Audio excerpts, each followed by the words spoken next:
सारे रक्त बीजों पर हमला कर दिया। इससे कई और रक्त बीजों का जन्म हो गया। देवी पार्वती का क्रोध अब आसमान छूने लगा था। वो अपने गुस्से पर काबू नहीं रख पा रही थी। जब उनका गुस्सा चरम सीमा पर आ गया, उनका शरीर काला पड़ने लगा, आंखें खून से लाल हो गई और देखते ही देखते देवी ने एक भयंकर रूप धारण कर लिया। पूरा ब्रह्मांड इस शक्तिशाली भयानक देवी की गर्जन से हिल गया।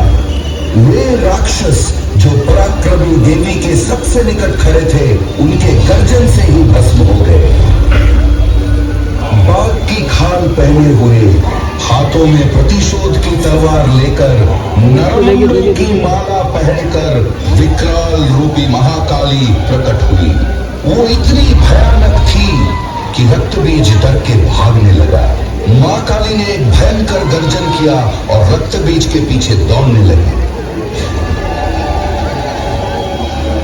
काली मां ने शक्तिशाली प्रहार किया और वो एक एक करके असुरों को निर्मम तरीके से चीरने लगी। पर उससे और रक्त बीज पैदा होने लगे। प्रलय सी क्रोधित मां काली, उनके क्रोध से सारा संसार जलने लगा। उन्होंने एक हाथ से रक्त बीज के सर को पकड़ा और तलवार से उसके सर को धड़ से अलग करके उसे खप्पर में रख दिया ताकि एक बूंद रक्त बीज धरती पर ना गिर सके। फिर वो रक्त बीज के शरीर को निकल गए। काली मां की एक ही सांस में बाकी असुर भी उनके मुंह में समा गए और मां काली की चीरती हुई हंसी की आवाज से आसमान कांप उठा।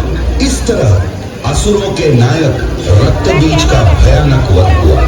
उनके गुस्से ने जैसे खुद उनको ही अपने वश में कर लिया। उनके तांडव से त्रिलोक में हाहाकार मच गया, सब कुछ तबाह होने लगा। देवी देवता चिंतित होकर महादेव के शरण में गए। महादेव भी कालिका को रोकने का साहस नहीं कर पाए। ऐसा लग रहा था जैसे कुछ भी नहीं बचेगा और फिर से जीवन का पतन हो जाएगा। महादेव के पास अब देवी को रोकने का एक ही रास्ता था। वो काली मां के सामने एक शव की तरह लेट गए। देवी तांडव करते हुए आगे बढ़ रही थी कि अचानक उनका पैर महादेव के शरीर से टकराया और वो शिव जी के ऊपर खड़ी हो गई। जब उन्होंने नीचे देखा तब उन्हें एहसास हुआ कि जिन्हें वो अपने पैरों के नीचे कुचल रही थी, वो उनके पति साक्षात भगवान शिव जी। तब जाकर मां काली शांत हुई। इस प्रकार खत्म हुआ रक्त बीज का आतंक और मां काली का तांडव।